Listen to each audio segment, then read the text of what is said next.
Hello tenthies, welcome back to a new video. और इस one shot series की एक और हम लोग वीडियो के साथ आ गए हैं। अभी तक हम लोग ने हिंदी के कुछ चैप्टर्स कंप्लीट किए हैं, आगे भी हम लोग हिंदी के और चैप्टर्स कंप्लीट करेंगे। उसी के साथ साथ आज हम लोग इंग्लिश का फर्स्ट फ्लाइट का चैप्टर 1 कंप्लीट करने जा रहे हैं। समरी भी देखेंगे, पूरा एनसीईआरटी एक्सप्लेनेशन भी देखेंगे, उसके साथ ही साथ कुछ क्वेश्चन आंसर्स भी डिस्कस करेंगे।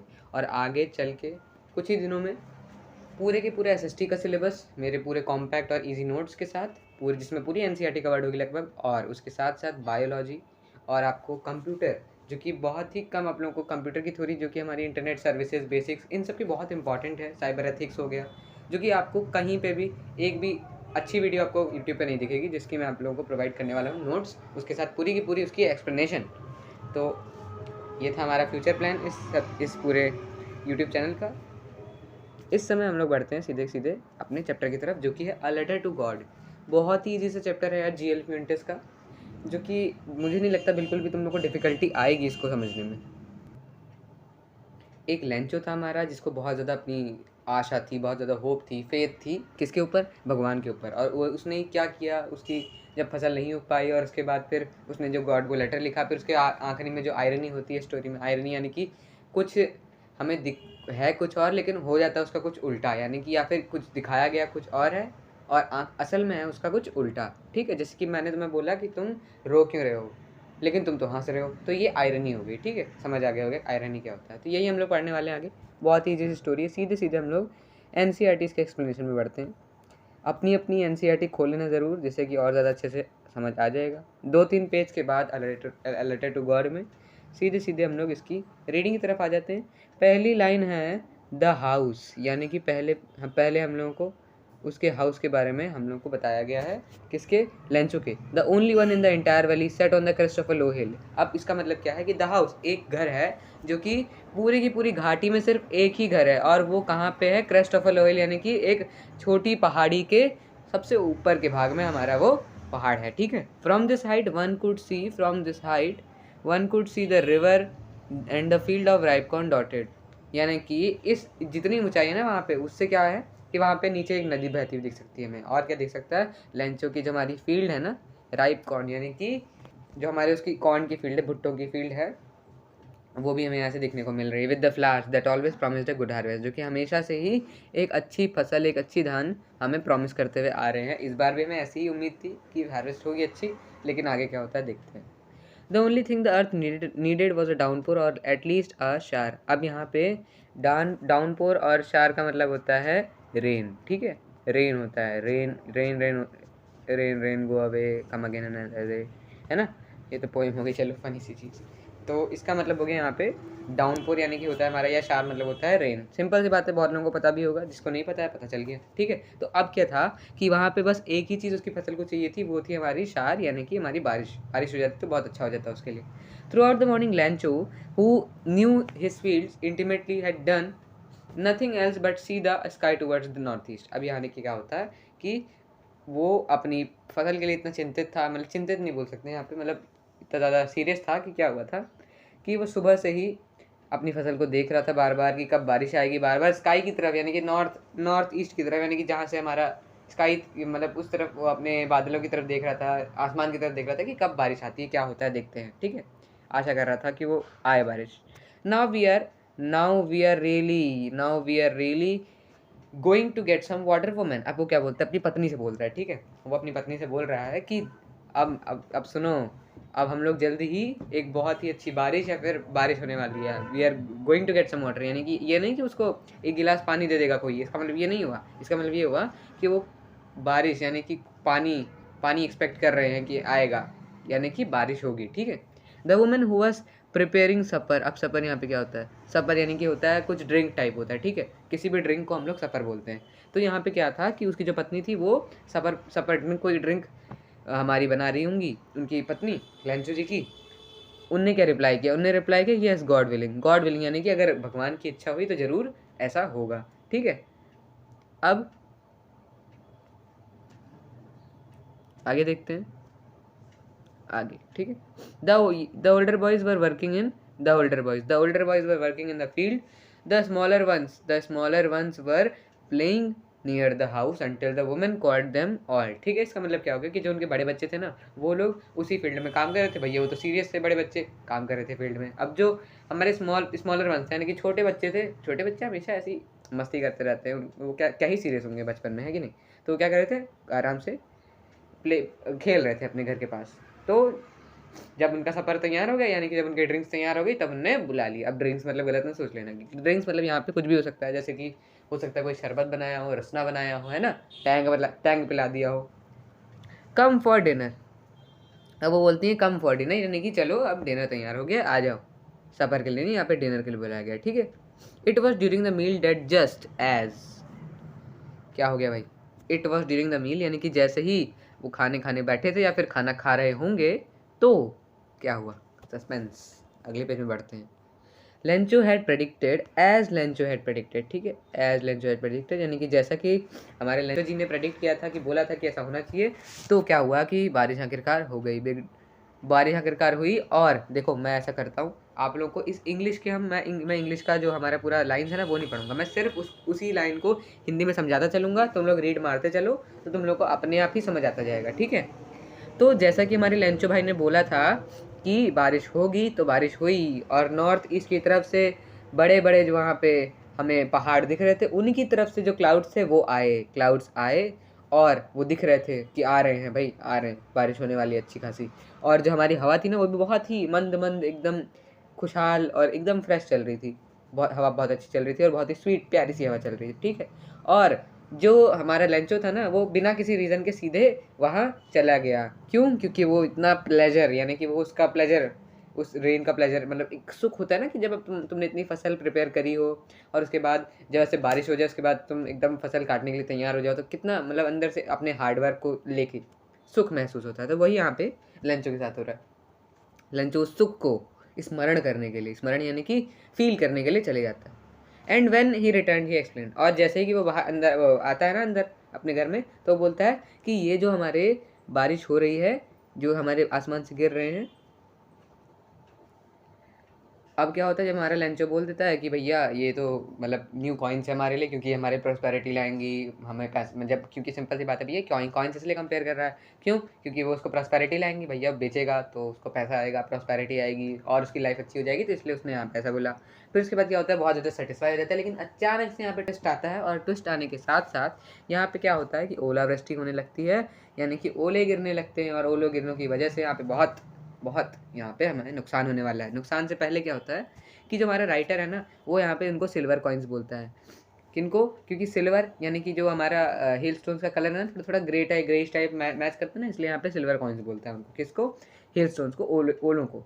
उसके बाद क्या होता है कि जो बच्चे होते हैं वो अपने आप को रेन से एक्सपोज करते हैं, उनके रेन में चले जाते हैं, और उसके बाद वो उन जो हमारे फ्रोजन पर्ल्स, यहाँ पे बोला गया फ्रोजन पर्ल्स, यानी कि फ्रोजन यानी कि जमे हुए, और पर्ल्स हमारा यानी कि पर्ल्स का मतलब हो गया यहाँ पे, पर्ल्स का मतलब हो गया मोती। तो फ्रोजन यानी कि जमे हुए मोती, यहाँ पे हमारे कौन हो गए, हेल स्टोन्स। अगर तुमने किसी ने भी ओले तो देखे होंगे जरूर तुमने, अगर नहीं भी देखे तो एक बार गूगल करना और उन ओलों की फ़ोटो देखना, उसके बाद देखना कि हमारे मोती किस तरह के होते हैं। मोती सब लोग जानते ही हैं कैसे, किस आकार के होते हैं, राउंड शेप, और उसके साथ उनका कलर जैसा होता है, थोड़ा वाइटिश या फिर क्रीमिश या कोई ग्रेइश भी होते हैं। और जो हमारे जमे हुए मोती, तो जमे हुए मोती हमारे कौन हो गए, फ्रोजन पर्ल्स यानी कि हेल स्टोन्स। ठीक है, बहुत ही ईजी सा है, ये हमें समझ आ गया होगा। आगे हम बढ़ते हैं कि अभी तक तो हमने मजाक की बातें कर ली भैया, कंपेयर कर लिया, हमने अभी बोल लिया कि ये फ्रोजन पर्ल्स की तरह लगते हैं, सिल्वर कॉइन्स हैं, लेकिन ये मजाक की बात नहीं है, ये बहुत सीरियस बात है लेंचो के लिए। अब क्या होता है, देखो अगर मैं तुम्हें मजाक की बात कह रहा हूँ ना, तो इसका मतलब ये नहीं कि तुम जो पीछे का है वो भूलते जाओ। जो मैं फ्रोजन पर्ल्स बोल रहा था, सिल्वर कॉइन्स बोल रहा था, इतनी बार रिमाइंड करा रहा हूँ, इसका मतलब ये है कि ये इंपॉर्टेंट है। आगे बढ़ते हैं, तो मैं थोड़ा सा फन वे में पढ़ाने की कोशिश कर रहा हूँ, जैसे कि तुम लोग को मतलब स्टोरी की तरह ज़्यादा बोरिंग स्टोरी ना लगे, अच्छा लगे पढ़ने में, एक इंटरटेनमेंट महसूस हो। ठीक है, तो हम आगे बढ़ते हैं कि हमारा जो लेंचो है ना, अब यहाँ पे तो हमने सारी कर ली डिफरेंस की बातें, यानी कि थोड़ा सा कंपेयर कर लिया, फालतू की बातें कर ली। ठीक है, कि सिल्वर कॉइन्स लग रही हैं, फ्रोजन पर्ल्स लग रही हैं, और हवा के चलते हमारा ओले बरसने लगे। लेकिन उनकी वजह से होगा क्या, हमारा जो लेंचो है वो बहुत ज़्यादा तकलीफ में पड़ने वाला है। अब यहाँ पे क्या होता है कि बहुत ज़्यादा जो हमारी हिल स्टोन्स की वजह से यहाँ पे दिक्कत आ जाती है लेंचो को। और क्या होता है कि वो सोचता है क्योंकि बहुत दुखी हो जाता है। वो बोलता है कि हाँ अब ये बहुत ज़्यादा बिगड़ने लगा है, और वो ये आशा करता है कि जल्द ही जल्द ये हेलस्टोन चले जाएंगे, और अगर नहीं गए ना तो फसल बर्बाद हो जाएगी। और आधे घंटे से ज़्यादा तक वो जो हमारे हेल होते हैं, ओले होते हैं, वो बरसते रहते हैं हाउस की तरफ, और गार्डन, हिल साइड, कॉर्नफील्ड और पूरी होल वैली में, पूरी हर जगह वो बरसते रहते हैं। इसकी वजह से क्या होता है तुम सब जानते ही हो, पूरी फसल बर्बाद होने वाली है। हमारी जो फील्ड है ना लेंचो की, वो पूरी वाइट हो चुकी है, ओलों से भर चुकी है, और ऐसा लग रहा है जैसे उनमें नमक, पूरी किसी ने नमक की परत लगा दी हो, नमक की लेयर लगा दी हो, ठीक है। और जो उसकी क्रॉप है पूरी तरह से डिस्ट्रॉय हो गई है, और एक भी लीफ की, यहाँ पे एक भी लीफ नहीं बची है उसकी क्रॉप पे, ठीक है। इसके बाद क्या होता है देखो, the flowers were gone from the plants. अब क्या होता है कि जो प्लांट्स है ना, उनके ऊपर जो फूल लगे थे वो सब भी, सब एक तरह से समझ लो कि सब कुछ उजड़ चुका है, ठीक है। इतना प्रिसाइजली नहीं याद रखना है कि लीफ एक भी नहीं बची थी या फिर फ्लावर्स नहीं बचे थे प्लांट में, बस इतना याद रखो कि जितनी भी चीज़ें थी सब उजड़ चुकी थी। All the crops of Lencho were destroyed and all the other things like plants and trees, उनसे जो लीव्स थी वो एक, not a single leaf remained on the trees और plants and flowers were also shattered. ऐसे करके तुम लिख सकते हो, तुम इतना तो जानते ही हो कि कैसे लिखोगे, ठीक है। आगे बढ़ते हैं हम लोग, आगे बढ़ते हैं। फिर क्या होता है कि देखो, अब हमारी जो लेंचो की फसल है पूरी ख़राब हो चुकी है। जो हमारी पूरी की पूरी जो हमारी फील्ड थी उसकी, उसमें पूरा की पूरे ओले भर चुके हैं, पूरी तरह से फसल ख़राब हो चुकी है। अब क्या होता है, अब सिंपल सी बात है कि कोई भी बंदा बहुत ज़्यादा दुखी हो जाएगा, बहुत ही ज़्यादा दुखी। हमारा जो लंच हो जाता है ना, वो बहुत ज़्यादा दुखी हो जाता है, अब बहुत ही ज़्यादा दुखी। और जो हमारा स्टॉर्म था, जो तगड़ी हवाएं बह रही थी ना, वो सब भी बंद हो जाती हैं। लेकिन he stood in the middle of the field and said to his sons. और वो क्या होता है कि अपने उसके बच्चे आसपास खड़े थे फील्ड में, बहुत ज़्यादा दुखी था, और अपने बच्चों से वो क्या बोलता है, देखो हमारा ये देखो लेंचो जी सामने दिख भी रहे हैं हमारे।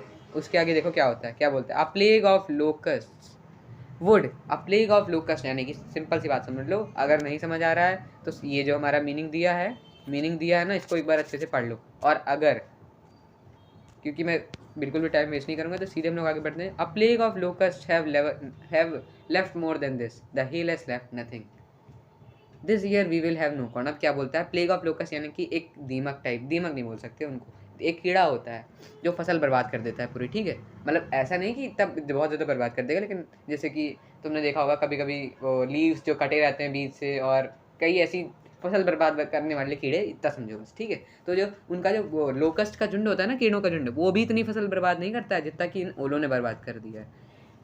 ये ऐसा बोलता है हमारा लेंचो, क्योंकि वो बहुत ज़्यादा दुखी है, उसको मतलब बहुत ही ज़्यादा वो होपलेस हो चुका है। और वो बोलता है कि इन ओलों ने तो कुछ भी नहीं छोड़ा, और इस साल हम लोग बिल्कुल भी फसल नहीं होने वाली है, हमारे कॉर्न जो हैं सारे ख़त्म हो चुके हैं। और ये जो हमारी रात गुजरी थी लेंचो की, वो बहुत ही ज़्यादा दुख से भरी हुई गुजरी थी, क्योंकि उसके जो जितने भी काम थे सारे बर्बाद हो चुके थे, और उसी के साथ साथ उनके पास कोई भी ऐसा नहीं था जो उनकी हेल्प कर पाए। और वो ऐसा सोचने लगा था कि अब इस साल वो लोग भुखमरी का शिकार होंगे, या फिर वो लोग भूखे जाएंगे इस साल। तो ये कुछ ईजी से क्वेश्चंस हैं, मैं इनको एक एक लाइन में ही उत्तर दूंगा, क्योंकि बाकी तुम लोग को ही इसमें फ्रेम करने सेंटेंसेस, बाकी ज़्यादा टाइम नहीं लेके इनको जल्दी से डिस्कस कर लेते हैं। इंपॉर्टेंट क्वेश्चन हैं। व्हाट डिड प्लान जो है होप फॉर, इसका आंसर मैं नहीं दूंगा, बहुत ईजी है, तुम लोग जानते हो क्या चाहता था भैया, डाउनपोर शार, आंसर दे दिया मैंने। सेकंड क्या है, वाई डिड लेंचो से the raindrops were like coins, मैंने बताया था ना कि उसको पैसे मिलेगा, प्रॉस्पेरिटी आएगी, सिंपल सी बात, ठीक है। थर्ड है कि how did the rain change, what happened to Lencho's field. अब क्या होता है, क्यों चेंज हुई, बहुत ज़्यादा तेज़ हवाएं बहने लगी, स्ट्रॉन्ग विंड्स, और उसकी वजह से हेलस्टोन्स आ गए। क्या हुआ भैया, ये तो तुम्हें बताइए, ये मैं नहीं बताऊंगा, ये तुम लोगों को कमेंट करना है नीचे। फोर्थ क्वेश्चन है कि what were Lencho's feelings when the hail stop. अब क्या होता है, सिंपल सी बात है भैया, कोई भी दुखी होगा, बहुत ज़्यादा दुखी हो गया, होपलेस हो गया। आगे बढ़ते हैं सीधे सीधे। अब आगे क्या है कि but in the hearts of all wholly, देखो अब यहाँ पे तुम इनको ना, जितनी भी पूरी स्टोरी है उसको यहाँ से अलग मानो। मैं बताता हूँ क्या करो, देखो अच्छे से तुम लोग को याद हो जाएगी स्टोरी, बिल्कुल भी बहुत ही ईजी सी है, एकदम हलवा है तुम्हारा। लेकिन इसको तुम्हें देखो डिवाइड कर दो कैसे। पहला तुम्हारा था कि पूरा हमारा जो कॉर्नफील्ड का हो गया ना डिस्क्रिप्शन, कि जहाँ से हमारा लेंचो का हाउस का डिस्क्रिप्शन शुरू होता है और जहाँ उसकी फसल बर्बाद हो जाती है, वहाँ तक पूरा एक सेक्शन ले लो। अब जो तुम्हारा सेक्शन आएगा उसको एक और सेक्शन ले लो, तो तुम्हें एकदम अच्छे से समझ आ जाने वाला है। आगे देखते हैं। But in the hearts of all who lived in that solitary house in the middle of the valley there was a single hope, help from God. अब देखो, लेकिन जो उनके दिल में रहते थे ना विराजमान, वो थे हमारे भगवान। और उन्हीं की अब एक आशा, उन्हीं की सिंगल होप, उन्हीं की एक होप बची थी। बहुत बच्चे सोचेंगे कि सॉलिटरी का मतलब क्या होता है, और सॉलिटरी हाउस, इसका मतलब क्या हुआ, ये क्या कोई दिव्य शक्ति है उस हाउस में जिसको सॉलिटरी हाउस बोला गया है, क्या मतलब होता है? सॉलिटरी मतलब सिंपल सी बात है, सिंगल या फिर अलोन हाउस, ठीक है, सिंपल सा मतलब है, कोई इतना ज़्यादा समझने वाला नहीं है। अगर तुम सिंगल हाउस लिख के आ जाओगे, ओनली वन हाउस लिख के आ जाओगे, तब भी कोई दिक्कत नहीं है। तो उनके पास क्या थी कि सिर्फ भगवान की ही आशा बची थी, भगवान ही बचे थे उनके एक हेल्प करने वाले। अब आगे देखो, don't be so upset even though this seems like a total loss, remember no one dies of hunger. अब यहाँ पे बहुत सी मिस्ट्री रहती है कि ये बोला किसने था। लोग सोचते हैं कि ये भैया बोल किसने दिया, ये तो हमें पता ही नहीं चला। तो सिंपल सी बात है, हम लोग इतना याद रखेंगे, that's what they say, no one dies of hunger. तो हम लोग सिंपल सी बात याद रखेंगे कि जो हमारे ऊपर वाली लाइन बोली है वो हमारी बोली है लेंचो जी ने, ठीक है। फिर उसका साथ दिया होगा यहाँ पे ऊपर वाली लाइन, यानी ये वाली लाइन है हमारी बोली है लेंचो जी ने, और ये जो नीचे वाली लाइन है ये हमारी बोली है उनकी वाइफ ने। तो बस इतना कोई क्वेश्चन नहीं आएगा कि किसने बोली है, बस इतना याद रखो, उनने बोला कि बस अब दुखी मत हो, और it seems a total loss, यानी कि हमें लगता है कि हमारी पूरी फसल बर्बाद हो चुकी है, हमारा सब कुछ जा चुका है, लेकिन तब भी no one dies of hunger, कोई भी मरता नहीं है भूख से, ठीक है। That's what this is, no one dies of hunger. आगे बढ़ते हैं। All through the night Lencho thought only of his one hope, the help from God, whose eyes as he had been instructed see everything, क्या see everything, even what is deep in one's conscience. Lencho was an ox of a man. Lencho क्या था हमारा? Ox of a man था। Ox of a man यानी कि वो aux होता है ना हमारा बैल, बहुत ज़्यादा काम करता है, एकदम धूप में भी उसको चलाए रहते हैं एकदम, और हल के पीछे वो जोतते रहता है पूरी फसल में ना, तो बहुत ज़्यादा काम नहीं करता। तो इसलिए यहाँ पे ऑक्स का मतलब है कि हमारे जो लेंचो था वो बहुत ही हार्ड वर्किंग मैन था। तो भाई ये नहीं याद रखना है कि was an ox of a man, ये क्वेश्चन नहीं आएगा। ये आएगा कि लेंचो था कौन, लेंचो का कैरेक्टर्स क्या जा सकता है, लेंचो के कैरेक्टर्स बताओ, ये आ सकता है, लेंचो कौन था ये आ सकता है। तो तुम्हें क्या लिखना है कि मैं सिंपल से बताता हूँ, सीधे फिर हम लोग लेटर की तरफ बढ़ेंगे, ठीक है, गॉड ही रोड से। तो जो हमारी पैराग्राफ है इसका मैं सिंपल सा मैं मीनिंग बताता हूँ कि Lencho was a hard working man, hard working था, और उसके साथ साथ क्या था कि लेंचो जो था उसकी जो फेथ थी बहुत ज़्यादा इमेंस फेथ थी। अगर तुम्हें 3 मार्क्स का क्वेश्चन पूछ लेता है ना, तो पहले तुम ये लिख दोगे कि हार्ड वर्किंग मैन था। अगर तुम्हें याद रहता है कि ऑक्स ऑफ अ मैन था तो ये भी लिख दोगे, या फिर कुछ और लिख सकते हो एग्जाम्पल कि इसकी ऐसा काम करता था एकदम, मतलब जैसे गधे की जैसे समझ लीजिए, तो चलिए थोड़ा अजीब हो जाएगा। तो ऑक्स ऑफ अ मैन अगर तुम्हें याद रहता है तो याद लिख दो, हार्ड वर्किंग था बहुत ही ज़्यादा, ये हार्ड वर्किंग के साथ डेडिकेटेड लिख दो, ठीक है। और फेथ यानी कि उसको स्ट्रॉन्ग फेथ थी गॉड पे, और स्ट्रॉन्ग बिलीव था गॉड पे, ये लिख दो। और साथ साथ एक और जिसकी क्वालिटी थी वो थी कि वो जो उसको जो सुनते पढ़ता था, या फिर कोई भी उसके कुछ भी बोलता था तो वो मान लेता था। Even what is in deep conscience, यानी कि जो उनके लोगों की जो अंतर मन होता है ना, हमारी इनर सेल्फ, अंदर जो मन में चलता है, वो भी जो हमारे मन में होता है वो भी वो मान लेता था, क्योंकि उसको ऐसा लगता था कि जो हम अंदर से मन से बोल रहे हैं वो चीज़ सही है, तो हर चीज़ मान लेता था, ठीक है। आगे बढ़ते हैं। गॉड ही रोट, क्या उसने लिखा? God he wrote, if you don't help me my family and I will go hungry this year, I need 100 pesos. कितने चाहिए? 100 पेसोस चाहिए, 100 पेसोस चाहिए, ठीक है। Pesos in order to sow my field, यानी कि वो बोलता है कि भैया मुझे अगर किसी ने हेल्प नहीं करी, आपने हेल्प नहीं करी, तो मैं और मेरा परिवार इस बार भूख का शिकार होने वाला है, और उसके साथ साथ मुझे 100 पैसों की ज़रूरत है, यानी कि 100 जैसे हमारे रुपीज़ होते हैं वहाँ पेसोस होते हैं, करेंसी ऑफ सेवरल। देखो लिखा भी है यहाँ पे, रुको मैं एक बार इरेज करके दिखा दूँ, इरेज करके देख लेते हैं, रुको एक मिनट, सॉरी, हाँ। तो ये हो गया हमारा कि देखो यहाँ पे लिखा है currency of several Latin American countries. Latin American countries अक्सर हमारी ये मैक्सिको से लेकर जितनी भी नीचे साउथ अमेरिका की कंट्रीज़ है, साउथ अमेरिका की, उन सबको हम लोग लैटिन अमेरिकन कंट्रीज बोलते हैं, जैसे ब्राज़ील। अब इतना ज़्यादा मैं ज्योग्राफी में नहीं जाऊँगा, सीधे तुम लोगों को जितना है वो समझाता हूँ, एक्स्ट्रा इन्फॉर्मेशन दूंगा तो कन्फ्यूज़ हो जाओगे, ठीक है। I will go hungry this year. I need 100 pesos in order to sow my field again and to live until the crop comes because the hailstorm ... अब यहाँ पे ये मत सोचना कि भैया लेंचो ने आधा क्यों छोड़ दिया, लेंचो ने तो पूरा ही लिखा होगा, लेकिन हमारे राइटर ने यहाँ पे आधा छोड़ा है। क्यों? इतना अंडरस्टैंडेबल है। क्यों? देखो हम लोग एक बार एक्सप्लेन कर लेते हैं कि उसने सोचा कि उसने गॉड को लिखा कि गॉड ही रोट, गॉड लिखा उसने सबसे ऊपर, फिर लिखा कि अगर तुमने मेरी मदद नहीं करी तो मैं और मेरा परिवार भूख का शिकार होने वाला है, और उसी के साथ साथ मुझे 100 पेसोस की ज़रूरत है क्योंकि उससे मैं अपनी फसल को सो कर पाऊँ, यानी कि बो पाऊँ, और उसके साथ साथ जब तक क्रॉप आती है ना तब तक मैं अपना गुजारा कर पाऊँ। बिकॉज दी हेलस्टॉर्म, यानी कि क्योंकि हेलस्टॉर्म की वजह से मेरी फसल बर्बाद हो चुकी है पूरी तरह से, ये लिखा होगा उसने जरूर। He wrote to God. अब वो हमारे लेंचो जो होता है वो हमारे एनवेलप पे क्या लिखता है? एनवेलप पे लिखता है to God. Put the letter inside and still troubled went to town. और उसको वो लेटर को एकदम अच्छे से रख के वो चले जाता है हमारे टाउन में चले जाता है, यानी कि जहाँ पे पोस्ट ऑफिस होगा, post office. He placed the stamp on the letter and dropped into the mail box.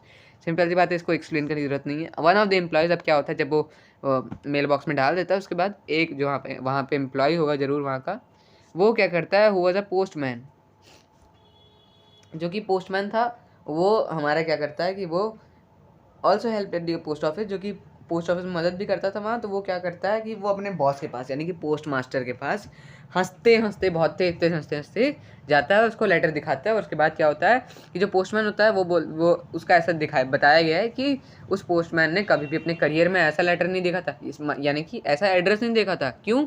हमारे लेंचो ने, सिंपल सी बात है, आधे से ज़्यादा लोग हंसेंगे ही कि लेंचो ने गॉड को लेटर लिखा है। गॉड को लेटर, गॉड का एड्रेस क्या होगा भाई? पोस्ट में हम जब भी कोई पोस्ट करते हैं तो उसमें एड्रेस लिखते हैं ना, तो उसने जो भी एड्रेस लिखा होगा या फिर नहीं लिखा होगा, तो इसलिए वो हंसने लग गया, क्योंकि उसने अपने करियर में कभी भी गॉड का एड्रेस नहीं देखा था या गॉड का एड्रेस नहीं जाना था।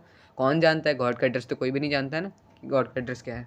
द पोस्ट मास्टर, देखो अब यहाँ पे पोस्ट मास्टर का भी एक कैरेक्टर्स किया जा सकता है, फिर छोटा सा कोई आ सकता है कि पोस्ट मास्टर ने क्या किया, 5 मार्क्स का आगे मान लो कि पोस्ट मास्टर ने क्या किया। तो शुरू में तुम ये बता सकते हो उसको, शुरू में क्या बता सकते हो? The post master a fat and amiable guy. ठीक है, आगे बढ़ते हैं। फेलो या फिर गाय, जो भी बोलो। तो हमारा जो पोस्ट मास्टर था वो एक मोटा और उसके साथ साथ एमिएबल, यानी कि काफ़ी खुशमिजाज और फ्रेंडली फेलो था। ऑल्सो ब्रोक आउट लाफिंग, वो भी हंसने लग गया। But almost immediately he turn serious and said, और कुछ ही देर में वो सीरियस हो जाता है उस बात के लिए। और फिर क्या होता है कि फिर कुछ ऐसा होता है कमेंटेड, और उसके बाद वो बोलता है उस पोस्टमैन के सामने कि वाह क्या फेथ है लेंचो की, यानी कि उसको नाम पता हो या ना पता हो, वो ये बोलता है कि वाह क्या फेथ है, काश मेरे अंदर भी ऐसी ही फेथ होती गॉड के लिए। ठीक है, फिर आगे क्या होता है कि मतलब वो बहुत ज़्यादा पहले तो हंसता है, लेकिन फिर सीरियस हो जाता है। वो सोचता है नहीं मैं गलत कर रहा हूँ, हंसना नहीं चाहिए, क्योंकि वो ऐसा सोचता है कि क्या ही फेथ है यहाँ पे लेंचो की, कितनी तगड़ी फेथ है यहाँ पे भगवान के ऊपर। और उसके साथ साथ वो ऐसा सोचता है कि काश मेरी ऐसी फेथ होती भगवान पे। उसके बाद क्या होता है कि ताकि उसकी जो फेथ है हमारे लेंचो की, वो हमारी बिगड़ ना जाए या फिर वो टूट ना जाए, इसलिए हमारे जो पोस्ट मास्टर होता है ना, वो एक आइडिया लगाता है। और वो आइडिया क्या लगाता है कि वो इस बार क्या करता है, वो गुडविल के लिए, यानी कि गुडविल के लिए, हमारे गुडविल इंक एंड पेपर, यानी कि और उसको इस आइडिया के लिए गुडविल यानी कि अच्छी दुआएं और इंक और पेपर से कुछ ज़्यादा चाहिए था। क्या चाहिए था? 100 पेसोस से उसका इंतजाम करना था, तभी उसकी हेल्प हो सकती थी, वरना तो वैसे भी उसकी जो फेथ थी वो टूटनी थी भगवान से। तो क्या होता है, लेकिन वो उसने सोचा, पहले उसको आइडिया जो आया उसने वो बरकरार रखा और उसने अपनी रेजोल्यूशन के साथ स्टक रहा वो। अब क्या होता है यहाँ पे, he asked for money from his employees. अब क्या होता है कि वो अपनी मतलब काउंटर करता है। सिंपल सी बात है कि यहाँ पे post master countered the money to not shake faith of Lencho from God या फिर ऑन गॉड, देखो जो भी बोलो। ठीक है, अब ऐसा मत सोचना कि मैं जल्दी में ऐसे मजाक में पढ़ रहा हूँ तो तुम लोग ये सोचो फ्रॉम गॉड ऑन गॉड जो भी बोलो, ये अभी मैं ऐसे फ्रेंडली में पढ़ा रहा हूँ तो ऐसा सोच रहा हूँ, नहीं तो अभी क्वेश्चन आंसर डिस्कस करेंगे ना तो अच्छे से देखेंगे। तो क्या होता है कि वो लेंचो जो हमारा, वो हमारा मनी मांगता है अपने एम्प्लॉयज़ से, और अपनी सैलरी का भी पार्ट कुछ देता है, और उसके साथ साथ अपने फ्रेंड से भी मांगता है, और वर ऑब्लिज्ड टू गिव समथिंग, और वो भी ऑब्लिज्ड यानी कि उनको भी अपनी एक ह्यूमन ड्यूटी महसूस होती है। क्यों? एक्ट ऑफ चैरिटी के लिए, एक्ट ऑफ चैरिटी। ठीक है, क्योंकि चैरिटी यानी कि वो किसी को ऐसे दान करना, उसको हम बोलते हैं चैरिटी। तो उनने एक एक्ट ऑफ चैरिटी के लिए यहाँ पे लेंचो के लिए पैसे काउंटर किए। और उसके बाद क्या हुआ, देखो यहाँ पे आता है एक ट्विस्ट, एक और। It was impossible for him to gather the 100 pesos, यानी कि वो अब 100 पेसोज कलेक्ट नहीं कर पाता है, वो सिर्फ और सिर्फ 100 पेसोज में से आधे से ज़्यादा कलेक्ट कर पाता है। कितने, अभी बता देता हूँ मैं, आगे आएगा ही हमें, कि वो सिर्फ और सिर्फ 70 पेसोज, यानी कि वो सिर्फ 70 पेसोज ही कलेक्ट कर पाता है। और उसके बाद वो यहाँ पे एड्रेस लिख देता है, एड्रेस टू लेंचो, और उसके बाद वो साइन कर देता है गॉड का, ठीक है, गॉड का साइन कर देता है वो। एक और बार ओरल कॉम्प्रिहेंशन आगे। एक बात मैं बता दूं, अगर इन ओरल कॉम्प्रिहेंशन को तुम लॉन्ग आंसर्स बना के लिखोगे ना, वैसे तो अगर तुम देखोगे इन ओरल कॉम्प्रिहेंशन को, जैसे कि मैं पढ़ता हूँ, रुको, हु और what did Lencho have faith in, what did he do, अगर तुम इसको पढ़ोगे तुम्हें लगेगा वाह इतना शॉर्ट, वेरी शॉर्ट आंसर है। तो जैसे कि लेंचो को किस पे फेथ थी, भगवान पे, what did you do, letter लिखता है। इतना लिखोगे तो तुमने कुछ नहीं आने वाला है, मतलब यानी कि तुम्हें रिवीजन नहीं होगा, तुम्हें याद नहीं रहेगा। और उसी की जगह तुम अच्छे से लिखोगे कि Lencho had faith in God, strong belief in God, उसके बाद क्या क्या उसने किया, क्यों, कैसे बता सकते हो कि उसको स्ट्रॉन्ग फेथ थी, और उसके साथ व्हाट डिड ही डू, पूरा उसका सिनेरियो लिखो कि he wrote a letter to God और addressing his adversities about adverse situation, यानी कि ख़राब सिचुएशन जो उसकी थी, स्ट्रगल जो उसको मतलब बहुत ज़्यादा डीपली सैडेन हो गया था, और शेकिंग इन ग्रीफ, यानी कि बहुत ज़्यादा दुख से झुलस रहा था। ये ऐसे करके अगर तुम लिखोगे तो तुम्हें चैप्टर याद रहेगा अच्छे से। हु रीड द लेटर, किसने रीड किया, पोस्टमैन और पोस्टमास्टर। ये नहीं लिखोगे, अच्छे से लिखोगे तभी रिवाइज रहेगा। क्या लिखोगे कि यहाँ पे हमारा जो पहले पोस्टमैन देखता है वो बहुत ज़्यादा हंसने लगता है लेटर देखने के बाद, और उसके बाद जब वो पोस्ट मास्टर देखता है तब वो भी पहले हंसने लगता है, लेकिन बाद में सीरियस हो जाता है, ठीक है, बाद में तुम्हें पता है काउंटर करता है मनी, 70 पैसों से जमा कर पाता है। Third, what did the post master do then, counter the money, नहीं, अच्छे से लिखोगे कि पोस्ट मास्टर वो moved from Lencho's faith and he hoped that he also had faith in God like Lencho, ठीक है। और उसके बाद क्या करता है, he counted the money to not shake his faith from God, और उसके बाद वो काउंटर करता है, counter the money from his relatives, his friends and even from his part of salary, from part of his salary, ठीक है। और उसके बाद हमारा 70 पैसों से जमा कर पाता है, इतना सब लिख दोगे। अब आगे बढ़ते हैं। The following Sunday Lencho came a bit earlier than usual to ask if there was a letter for him. It was the postman himself who handed the letter to him. While the postmaster, experiencing the contentment of a man who has performed a good deed, Lencho looked on from his office. अब क्या होता है कि देखो पढ़ते हैं कि हमारा क्या हुआ यहाँ पे, अब जो हमारा अगला ही संडे था ना, लंच तुरंत आ गया, जल्दी आ गया, बल्कि थोड़ा जल्दी। और उसके बाद क्या होता है कि वो तुरंत पूछता है कि भैया मेरा कोई लेटर आया है कि नहीं। उसके बाद क्या होता है कि जो पोस्टमैन होता है वहाँ का, जो हंसा था वो खुद ही वहाँ पे लंचो को वो लेटर देता है, और पोस्ट मास्टर जो कि अंदर से बहुत खुश हो रहा था। क्यों? क्योंकि उसने कुछ अच्छा काम किया था लोगों के लिए, उसने तो चैरिटी करी थी, लंचो के लिए पैसे दिए थे, ठीक है, उसको मतलब उसकी तरफ से उसने अच्छा काम किया था। लेकिन लंचो की तरफ से जो हुआ था वो आगे पढ़ो। Lencho showed not the slightest surprise on seeing the money, यानी कि उसको बिल्कुल भी सरप्राइज नहीं हुआ। भैया उसकी फेथ ही इतनी तगड़ी थी। अब यहाँ पे ये भी लिख सकते हो तुम, अगर आता है ना कि किस ओपिनियन से तुम बता सकते हो, किस वे से बता सकते हो कि लेंचो को बहुत ज़्यादा स्ट्रॉन्ग फेथ थी, तो ये भी आ जाएगा। उसको बिल्कुल भी सरप्राइज नहीं हुआ मनी देख के। अब इतना ज़्यादा कॉन्फिडेंस था उसका भगवान पे, लेकिन उसके बाद क्या होता है, वो बल्कि एंग्री हो जाता है, गुस्सा ज़रूर हो जाता है वो, जब वो मनी काउंट करता है। God could not have made a mistake. अब वो क्या सोचता है कि भैया भगवान की कोई मिस्टेक नहीं होगी, उसकी फेथ देख रहे हो तुम कितनी तगड़ी है कि वो बिल्कुल भी भगवान पे संदेह नहीं कर सकता है कि उन्होंने कुछ गलत किया होगा। वो बोलता है कि गॉड ने कोई मिस्टेक नहीं करी होगी, बल्कि यहाँ पे जो कोई लोग हैं या फिर कुछ है, उन्हीं ने गलत किया होगा कुछ। Immediately Lencho went up to, अब देखो क्या होता है कि वो तुरंत ही दूसरा लेटर लिखने के लिए चले जाता है गॉड को, पेपर इंक लेके, और वहाँ पे पब्लिक राइटिंग टेबल जो थी हमारी, पब्लिक राइटिंग टेबल वहाँ पे लिखने लगता है। और एकदम रिंकलिंग ऑफ हिज ब्रो, यानी कि यहाँ पे रिंकलिंग ऑफ हिज ब्रो लिखा गया है ना कि with much wrinkling of his bro, यानी कि वो जब रिंकलिंग होती है ना हमारी ब्रो की, जब अधिकतर आईब्रोज की, जब हम थोड़े गुस्से होते हैं तब की, caused by the effort of, यानी कि जो अपने आइडियाज़ को एक्सप्रेस करने के लिए वो बार बार ऐसे रिंकल कर रहा था अपनी ब्रोज को। और उसके बाद देखो क्या होता है कि वो फिर उसको स्टैम्प लगा के एकदम, ये देखो हमारा लेंचो है, ये हमारा लेंचो है, और ये हमारा दूसरा लेटर यहाँ पे वो पोस्टमैन को दे रहा है, ठीक है। ये हमारा पूरा पोस्ट ऑफिस का सिनेरियो है। अब क्या होता है देखो आखिरी की लाइन से कुछ, the envelope with a blow of his fist, यानी कि वो मतलब जमा कर देता है अपनी फिस्ट के ब्लो से। The moment the letter fell into the mail box, जैसे ही वो मेल बॉक्स में जाता है लेटर, वैसे ही पोस्ट मास्टर जाता है उसको उठाने। उसके बाद क्या होता है, God of the money that I ask for यानी कि अब क्या होता है कि जितनी मैंने तुमसे पैसे मांगे थे उसमें से सिर्फ 70 पैसे मुझे मिले हैं और मुझे बाकी भेजो क्योंकि मुझे बहुत ज़रूरत है उनकी। और इस बार मुझे इस मेल से नहीं भेजना तुम मुझे, क्योंकि ये जो यहाँ पे पोस्ट ऑफिस के एम्प्लॉयज़ हैं ना, ये एकदम बंच ऑफ क्रूक्स हैं, एकदम बहुत शैतान और मतलब बोल सकते हो कि डिस्ट्रस्टफुल हैं, यानी कि शैतान किस्म के हैं, अच्छे नहीं हैं बिल्कुल। तो इसलिए मुझे तुम इस बार पोस्ट ऑफिस में या फिर किसी भी मेल के थ्रू मत भेजना। अब देख रहे हो यहाँ पे आखिर में ये चीज़ खत्म हो गई, लेकिन एक इंपॉर्टेंट क्वेश्चन यहाँ से बनता है, पहले ओरन कॉम्प्रिहेंशन देख लेते हैं। Was Lencho surprise to find a letter for him with money in it? नहीं, बिल्कुल सरप्राइज नहीं था, बल्कि वो एंग्री बाद में ज़्यादा हो गया था क्योंकि उसका कॉन्फिडेंस बहुत हाई था गॉड पे, इसलिए वो सरप्राइज नहीं हुआ। What made him angry? Angry क्यों हुआ? क्योंकि उसने सिर्फ 70 पैसे दिखे, 100 पैसे नहीं थे। उसके बाद वो गुस्सा किस पे हुआ? Bunch of crooks. कौन? पोस्ट ऑफिस के एम्प्लॉयज़। ठीक है, अब आखिरी में हम लोग ये बताते हैं कि ये जो हमारा आखिरी का था ना, आयरनी क्या हुई यहाँ पे? आयरनी ये हुई कि देखो, जो हमारा पोस्ट मास्टर था वो तो बहुत खुश था, उसने सोचा कि मैंने बहुत अच्छा काम किया है, लेकिन हमारा लेंचो जो था ना, उसको जो फेथ थी गॉड पे, उसने ये नहीं सोचा कि भगवान ने कोई गलती करी होगी। उसको ये तो लगाई होगी कि भैया भगवान कोई गलती तो कर नहीं सकते, तो उन्होंने तो 100 पैसे भेजे होंगे, लेकिन जो हमारे पोस्ट ऑफिस के एम्प्लॉयज़ हैं ना, उन्हें 30 पैसे रख लिए होंगे। इतने शैतान हैं वो पोस्ट ऑफिस के एम्प्लॉयज़। तो यहाँ पे जिसने उनकी मदद करी पोस्ट मास्टर ने, पोस्ट ऑफिस के एम्प्लॉयज़ ने, उन्हीं को यहाँ पे ताना मार रहा है हमारे लेंचो। तो ये हो गई हमारी पूरी कहानी, बहुत ही ईजी सी और थोड़ी सी इंटरेस्टिंग भी लगी होगी, थोड़ा और इंटरेस्टिंग बनाने की मैंने कोशिश करी। अब जो लास्ट के 4 क्वेश्चन हैं इनको डिस्कस कर लेते हैं, आखिरी में फिर हम लोग समरी देख लेंगे। What does Lencho have complete faith in? Which sentences in the story tell you this? किस पे कंप्लीट फेथ है ये तुम जानते हो, और सेंटेंसेस जो स्टोरी पे बताते हैं ये तुम लोग कमेंट करोगे।